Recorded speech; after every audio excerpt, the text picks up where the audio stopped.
नमस्कार मित्रांनो, सकाळीच उठलो आज 6 वाजता. कारण की आज आपल्याला ब्लॉग बनवायचा होता. चारा बिरा टाकला सगळा. गेलो आपली जुली पण उठली, आपली अंग मागं फिरायला लागली. म्हणलं जाय बाई तू आज आज मला चारा टाकू दे पटापटा. गेलो, टब घेतला मुरघास. दिले टाकून शेळ्यांना. एक टाइम आपण सकाळी मुरघास टाकतो.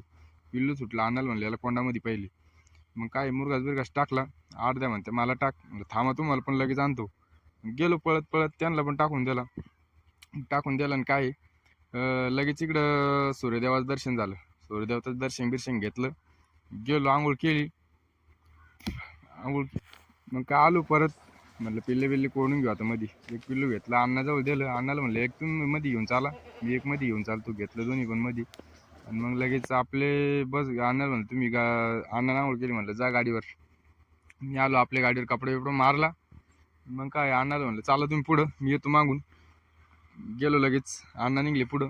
बसलो गाडीवर. मग काय बसलो गाडीवर, निघलो डायरेक्ट डेअरीवर. मध्ये भेटले ऋषीभाऊला म्हणलं बाय. ऋषीभाऊला आहे बाय केलं आणि मग निघलो पुढं डायरेक्ट. मग घेतले गणीभाऊला घेतलं गाडीवर. त्याचे पप्पा म्हणे काय करतो, म्हणलं ब्लॉग बनवायचं आहे. आलो, गणीभाईने शटरवर केलं. म्हणलं सगळं साफसफाई करून घ्या, आज लवकर जायचंय आणि चालन. गणीभाईने साफसफाई केली. गाडी तोपर्यंत डेअरीवर आली. घेतली गाडी तिथून. गेलो दूध आणायला.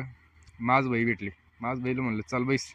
आज भाई मग त्याच्यानं मुकेश भाईला म्हणलं तू पण बैस. दोघाला आणलं, सोडून दिलं पालफाट्यावर. तिथं सोडलं, आलो डेअरीवर. गणेश भाईने लगे कॅनी धुवून काढल्या आणि मग काय भरल्या गाडीत भरल्या. गणेश भाईला म्हणलं चल बंद कर. लावलं गणेश भाईने शटर बंद केलं म्हणल्यावर. शटर बिटर लावलं आणि लगेच निघलो शेडवर आलो. मग काय शाळांचा त्यात दांगोडा सुरू झाला. आल्याच एक तर लगे बाहेर निघून आली गेटच्या बाहेर. तिला मध्ये आणलं आणि मग काय खुराक बिराक घेतला. लगेच खुराक टाकायला सुरुवात केली. खुराक टाकला सकाळीच. खुराक बिराक टाकून घेतलं मस्त पैकी. मग काय जेवण बिवण केलं. मग आले विजिटर आले.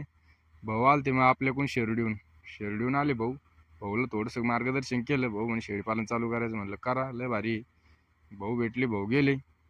मग आले आपले श्रीखंडे भाऊ. ते आले त्यांच्या भाऊजीला घेऊन. त्यांना मार्गदर्शन केलं, आपण सगळ्यांना मार्गदर्शन केलं. त्यांच्या भाऊजीला मार्गदर्शन केलं. मग नंतर आले भाऊ आले कन्नड तालुक्यातून. त्यांना पण मार्गदर्शन केलं. त्यांना सगळं शेळीपालनाबद्दल सर्व माहिती विचारून घेतली. सगळं माहिती दिली आपण. मग काय शाळेला संध्याकाळी परत चारा वगैरे टाकला. त्याच्यावर मिनरल मिक्सर टाकून दिलं. हे ढवळं मिनरल मिक्सर आहे, पूर्ण टाकून विकून दिलं. मग काय इथंच आपल्याला ब्लॉग आता संपवायचा आहे. इथंच ब्लॉग संपू. आपलं पहिला ब्लॉग. आपल्याला सपोर्ट करा ब्लॉगला. असेच नवीन ब्लॉग आपण बनवत राहू. धन्यवाद.